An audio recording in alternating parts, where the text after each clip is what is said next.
Well, hello there, Aquarius. Welcome to my channel. Victoria here, Radiant Moon Tarot. This is your weekly reading for April 24th through 30th, 2023. If you're new to my channel, hello and welcome. If you're returning, welcome back. I'm always grateful for every single one of you. Let's have a look and see what we've got coming out for you guys in the week ahead.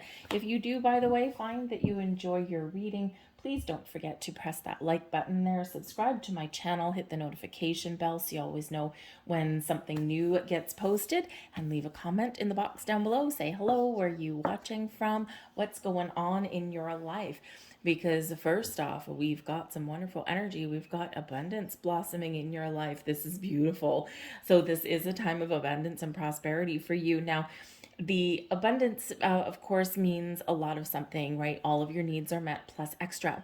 So this can represent love. It can represent happiness and joy. It can represent family and friends. It can bring in money sometimes as well. It can really be about you finding the resources that you need this week. Right place, right time. It's like, boom, all the magic is in the air. So enjoy this time of things blossoming in your world in the best of ways possible. You could be meeting new people. You could have a very full social calendar this week, right? Or maybe you're just feeling like things are just kind of you might be feeling a sense of relief this week, okay? So the abundance message here, enjoy the bounty of life. Your supply is unlimited and blessings are coming to you. Wonderful. Embrace the magic. Not just the magic in the world around you, but also your inner magic. Now might be a good time to start something. Okay, it might be a great time to have a look at your money. Maybe you have an opportunity to make some more. This can be a great time to connect with people and things, or create. Maybe you're feeling a little bit creative. Whatever it is, excellent energy to kick off your week. So not so bad for last week of April. Okay, let's see what else we have. We've got the Three of Wands. We've got the Ten of Wands. And we've got the Lovers card coming in there for you as well. Now that's Gemini energy, and of course that is very much connected to Mercury. We do, just so you're aware, we have Mercury in retrograde for the next couple of weeks. And some people, when Mercury goes retrograde, they're like, oh my God, yeah, it's going to be scary. It doesn't have to be scary, right?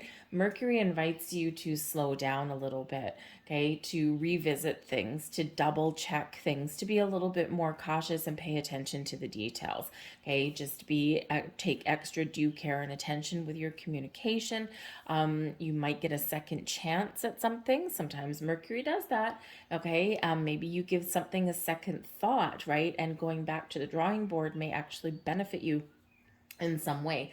Okay, so when we do have that retrograde energy, it's about taking that step back, right? Having a look at things, making sure you're making the right decisions rather than making rash decisions or charging ahead without having all of the information that you need in order for something to work out the way you want it to. So don't be too afraid of that Mercury retrograde energy, but know that you just need to be a little bit more cautious. Okay, we do have the Three of Wands here for you, and I love the Three of Wands. So some of you are making some travel plans, because this can be about movement. So maybe you're making some travel plans. You also have something that you want. You started out with an idea, an opportunity, a spark of inspiration, if you will. You've put a plan together. You've kind of figured out a strategy, and now you're ready to take the next steps forward. When we get the Three of Wands, you can be leaving the door open for something, and as soon as you find what it is that you're looking for, or something that floats your boat, boom, you're ready to spring into action. Okay, so whatever it is that you want, whatever plans that you've got, know that there is something here that's opening up for you. When we get the Three of Wands, there's always a little bit of a caveat there. Sometimes we know what we want, we've got a plan, okay, we've got a strategy, and we are waiting for the perfect moment. And sometimes we have to embrace the fact that there's some beauty in imperfection. And that if we sit around waiting for everything to be 100% perfect, Sometimes we actually create a little bit of resistance, and something also that has a lot of potential may pass you by, right? So sometimes we can't see the forest through the trees. And while it is true that anything that is truly meant for you will not actually pass you by, sometimes we have to wait a bit for it to come back around again. And why wait? The time is here, the time is now. So sometimes we do need to, and that's where Mercury can actually help you in retrograde.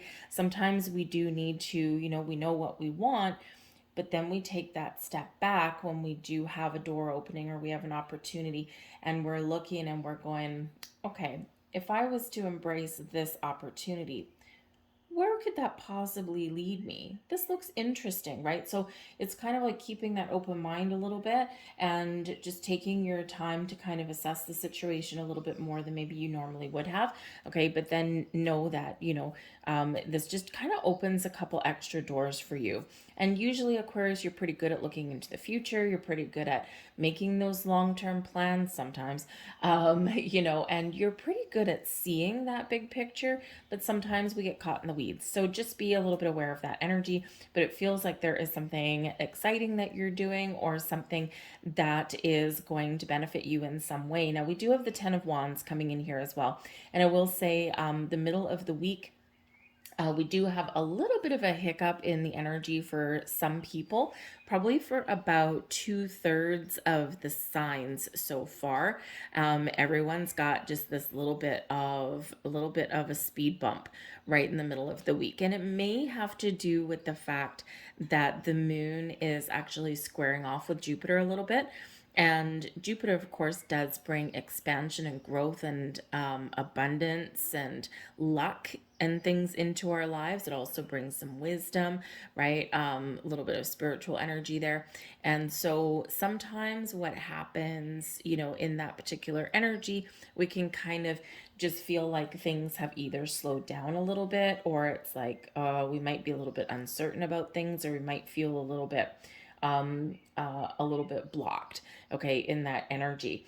And so with the Ten of Wands here, maybe you're feeling a little bit of tension, a little bit of stress there with that energy, okay? But I do feel like if there is something here for you where you do have an opportunity either to assess your world and recognize where you're taking responsibility for the things that are yours and where you are carrying the burden and responsibility of others.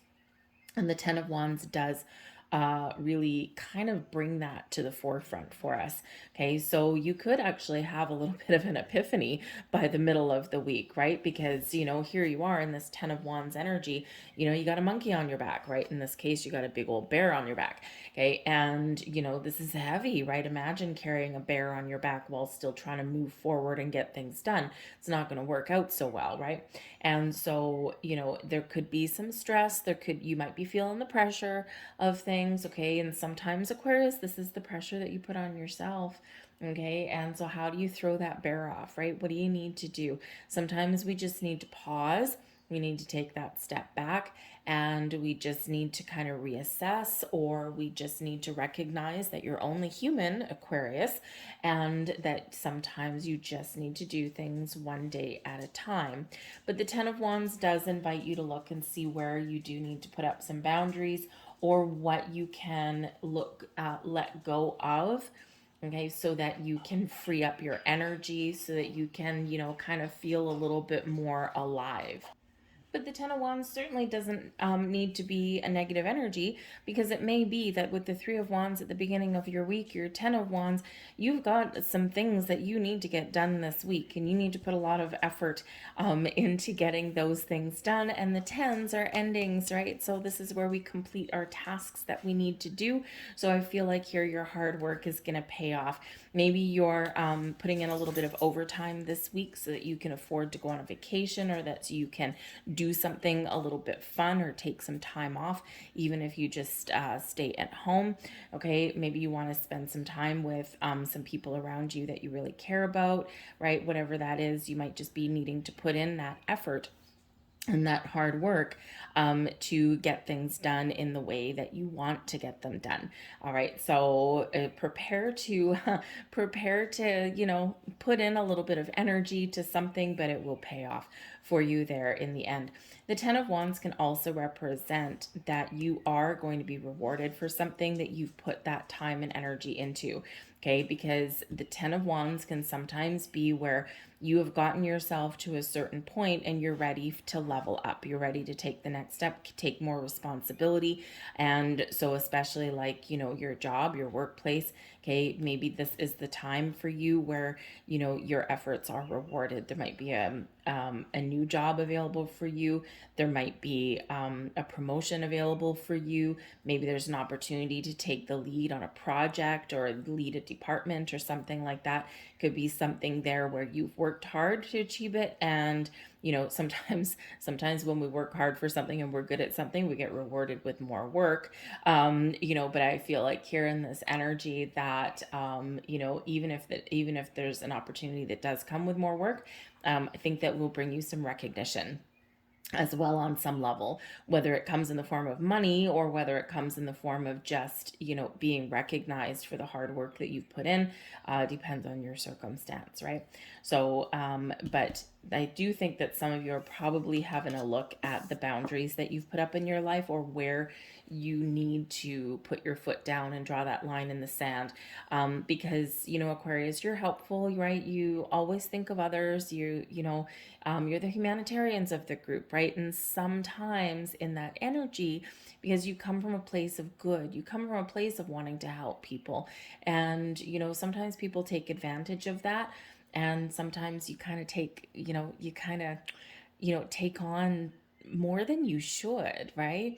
And then you got no time left for yourself. So some of you might be assessing your situation there and restoring balance with the Lover's card in your world here as well. So sometimes we do need to put up boundaries to restore balance and maintain the status quo.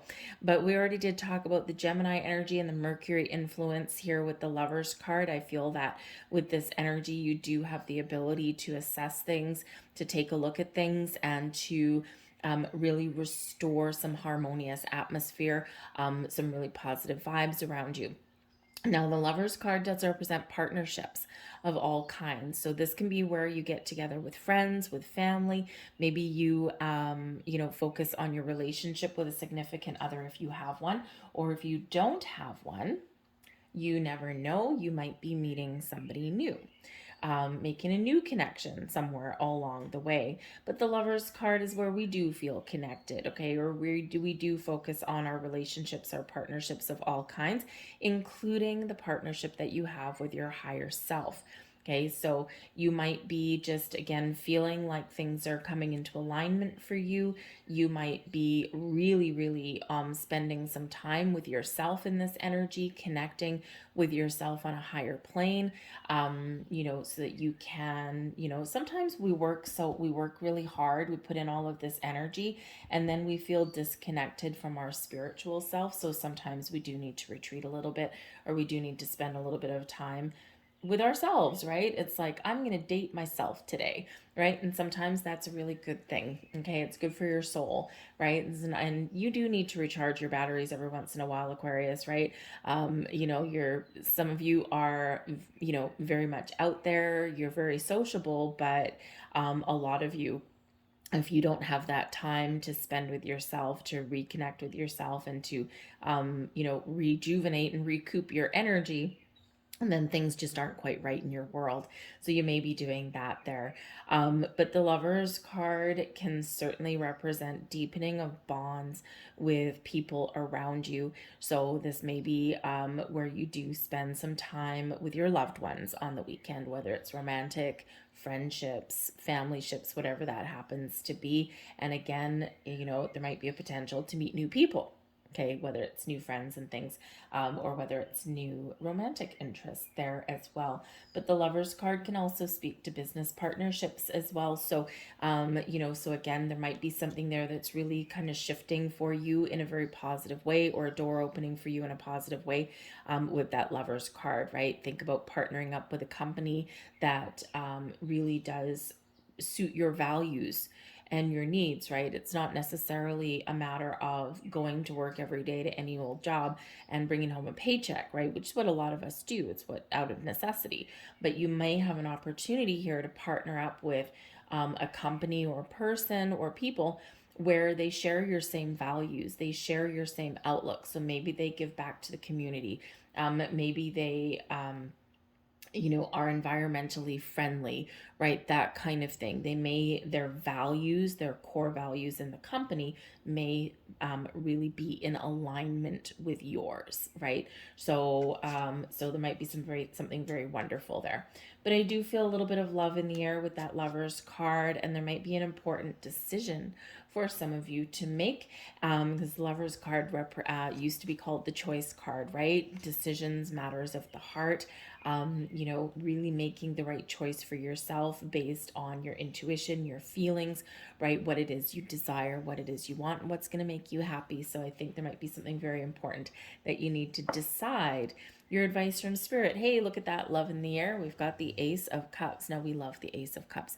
This does bring in an energy of peace into your world. It also brings some clarity to you as well, right? Because this really does have you connecting with your spiritual self as well. So I think some of you may have some sort of enlightenment, some spiritual growth this week in some way. But the Ace of Cups does bring an energy of peace. It brings happiness and joy. This may be something where there's a new opportunity here for you, new love coming in, right? All about this new, or we're kicking something up a notch, okay? Taking something to the next level. So interesting. So you might have, possibly a proposal, an invitation, an engagement, something like that. You may have an offer of any kind on the table, right? Even a job offer, right? Because the Ace of Cups is like your heart is filled with love and joy and happiness, right? And so there could be just something wonderful and magical there. The Ace of Cups is also an energy of creation. So, your advice here from Spirit is to focus on finding peace, focus on what makes you happy, focus on really trusting and connecting with your spiritual side, right? There may be some shifting energy there for you that you can really harness at this time. Embrace the love and the light that is around you, right? When we look at things positively, when we shift our focus from our problem to finding a solution, things get easier, and this is how we move ourselves forward. This is a wonderful time when we get that Ace of Cups. It's like that cup is overflowing. And again, we've got abundance flowing around you and to you and through you in this energy as well. So it's a great time to create something new, to start something new, and again, or to kick something up to the next level for you. A little bit of magic in the air for you. And I think Spirit's giving you a heads up with this energy. Time for you to blossom and grow in the most positive of ways. The energy benefiting you the most is the Three of Cups. So you've got something to celebrate this week. Okay, whatever it is, be open and receptive to people, to ideas, to situations. This is where people work together in harmony. This is where you might get some good news somewhere coming in here for you. Very wonderful. You may successfully complete something this week that you set out to do. And it's like, yes, this is awesome. But the Three of Cups, yes, it brings in celebrations for you, but it also is a social card, right? So part of the blessing for you will be people in your life, right? So the people you work with, the people that you have fun with, your friends, your family, all of these things, right? So try and connect with people this week, and it'll really do you a lot of good, right? Especially if you've kind of been sequestering yourself away a little bit. You might be choosing to get out and socialize this week. All right, we've got a healing energy, wonderful. We have intuition, also wonderful, and we have microcosm there as well. All right, so I think here this is a time for something to blossom and grow. The healing energy speaks to that Ace of Cups, speaks to that Lover's card there. Things coming together in a wonderful way. Having a peaceful resolution, opening your heart, feeling all this high vibe energy. Your intuition that's here also does speak to your higher self, trusting your intuition, making those decisions, trusting when the time is right. for something here as well. Okay, and both these very connected with the Ace of Cups as well. And the microcosm energy is really interesting. Count your blessings, okay? And sometimes we need to have a look at the little things, because the little things that we do can create magnificent change in our world. The little things that we start can blossom into something wonderful. Something that we initiate can move us forward in the most wonderful ways. So don't ignore the little things, right? And the Ace of Cups is those beginnings, the start of something, right? And if you start something, know that you can see something through to completion. Know that there might be something that leads to other opportunities around you. Okay. The microcosm energy also says to you to count your blessings. Okay. Because when we are thankful and grateful for all of the little things in our life, they add up really quickly. Okay. And sometimes we forget that. We focus on the big things because we're human, right? We think everything should be big and splashy, right? But it's the little things that count sometimes. And when we do count those little things, they do add up, right? Like pebbles being thrown in a bucket. You collect all of your pebbles and eventually you've got a whole bucket full. And it's like, wow, now I have something big. So focus on those little tiny things that you can do, or the little things that are blessings in your life, and you'll be amazed what it is that you have. And when we're thankful and grateful for things, we attract more things to be thankful and grateful for. I'll leave that there for you, Aquarius. I hope there was something here for you. If you enjoyed your reading, please like this video, subscribe to my channel, and leave a comment in the box down below. What are you celebrating? Because I think there's something very exciting in the air for some of you here this week. So thanks, guys. I'll see you later. Bye.